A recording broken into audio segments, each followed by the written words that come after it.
अस्सलाम वालेकुम prep class. आज हम अपना उर्दू का अगला काम करेंगे। सबसे पहले हम मेंशन करेंगे CW, डे एंड डेट।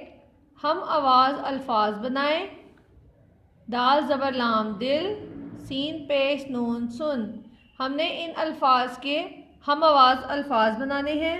अब हम यहाँ से शुरू करेंगे। दाल ज़बर लाम दिल का हम आवाज़ अल्फाज है बे ज़बर लाम बिल, मीम ज़बर लाम मिल। दाल ज़बर लाम दिल, बे ज़बर लाम बिल, मीम ज़बर लाम मिल। अगला लफ्ज़ है सीन पेश नून सुन, चे पेश नून चुन,